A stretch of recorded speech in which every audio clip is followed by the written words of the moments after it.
All right, guys, and we're back. Let's break down what I just did there with the Anthony Smith. I'd have Glover Teixeira in betting terms, at least. The smart money seems to be there. Good value there. Anthony Smith, obviously, I think this guy's a beast. Do I think he can win the fight? For sure, I think he can win the fight.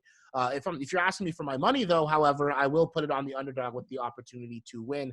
I wouldn't put it as part of a parlay per se. That being said, enough out of me. What do you guys think in this main event for Wednesday, May 13th, here for Anthony Smith versus Glover Teixeira? Nate? I think that Glover's best days are obviously behind him, and he's kind of got propelled back into the top of a stagnant 205 division by beating the Hulk, Ion Cutelaba, right? Not that long ago. However, with everything that happened with Lionheart both fighting for a world title not that long ago and losing to the best of the best in John Jones, and then what happened, as some of you guys may have heard with the break-in in his house, I think that he has something to prove tomorrow night. I think he's in good shape. You mentioned that you think that Glover's the better boxer. You're probably right, but I don't think to this day he still is. I think at one point he was, but we know that his shoulder hasn't been right for years now. I think he's a black belt on the ground, but Smith is no fool either. I would imagine that Smith has enough on the feet to at least sting Glover a few times and then probably get him down and take his back and submit him. That's what I would go. I'd go probably Smith third round submission. I'd go with next. I think decision for Anthony Smith. As we all know, he's not the greatest at finishing fights. I'm just kidding. But no, I think definitely Teixeira's like slowing down. He's on the back end of his career, no doubt about that. I feel like he's been on the back end for a few years now.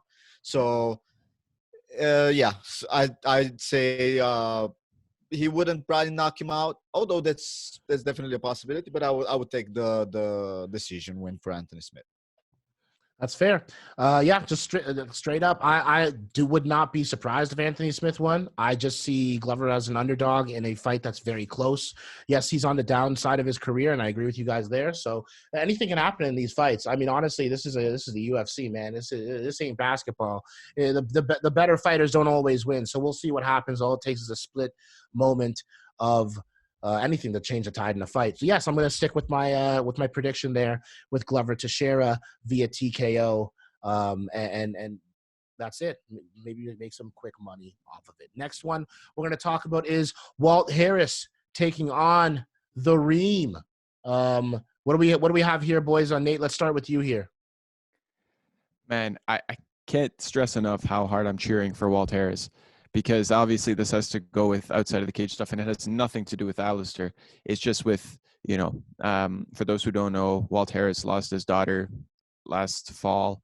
Yeah. And that was just devastating, right? So I think, I'm surprised that Alistair is even fighting him, because I get it, but I mean, this guy wants to fight to make money because that's his livelihood. But man, I couldn't bring myself to fight someone who lost their daughter and literally try to win. I think Walt Harris needs it and wants it and wants to avenge the loss. I hope mentally he's there and able for it, because I don't know how he'd recover from something like that. But, if we're talking athletics, I think he can probably implement a wrestling heavy game plan. And as we know, Alistair can't take a shot anymore for one of the most prolific and decorated strikers in the history of all combat sports.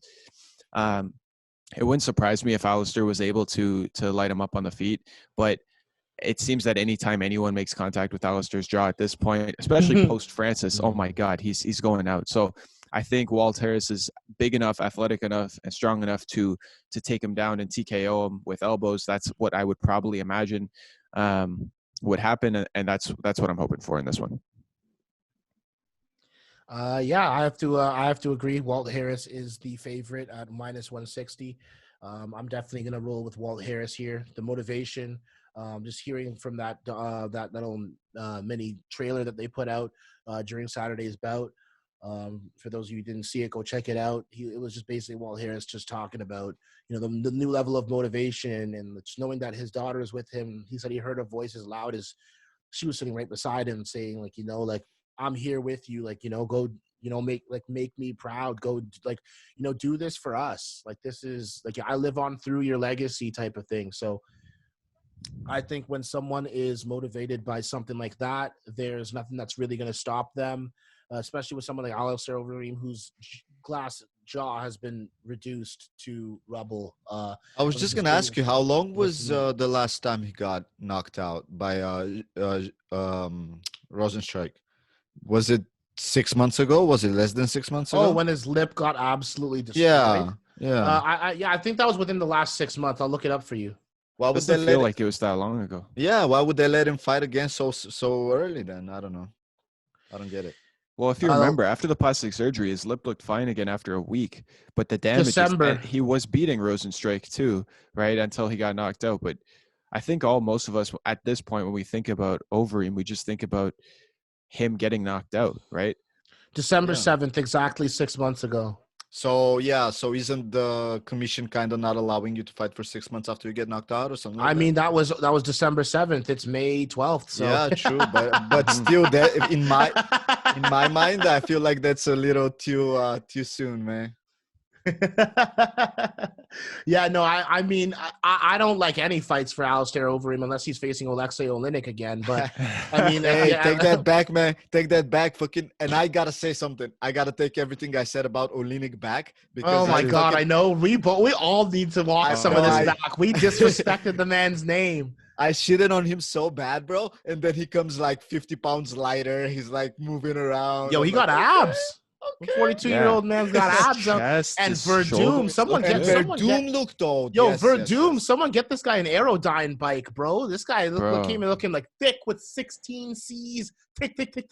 This man looked like he hadn't trained in his 2 years that he was off. He's like, I'm going to fight nothing but Brazilian barbecue, bro. That's like, I'm going to fight Alexei Oleinik, the slowest man. He probably thought, he listened to what we said. He was like, bro, these guys are right. Yeah, Content Cube knows what's up. Bro, they know. And then he showed up. He's like, oh, man, this guy's like 225, shredded for 42. Mind you, not Overeem, sorry, but Verdum had some spots in there where it's like, oh, he might submit him, but he kept going for that armbar and losing it. Right. But I mean, grappling, we're still going with Verdum, but that was shocking. That was shocking that he lost. The respect has been put on there. And just some quick honorable mentions off of this May 16th card. Obviously, Edson Barboza versus Dan Ige. That should be just some straight violence. Edson Barboza is a slight favorite there. I'm just excited to see that fight, as I am with seeing Song Yadong come back to the octagon and fight Marlon Vera. Now, that is going to be a barn burner as well. My God, I love watching Song Yadong fight. That guy is a future of a division if I've ever seen one.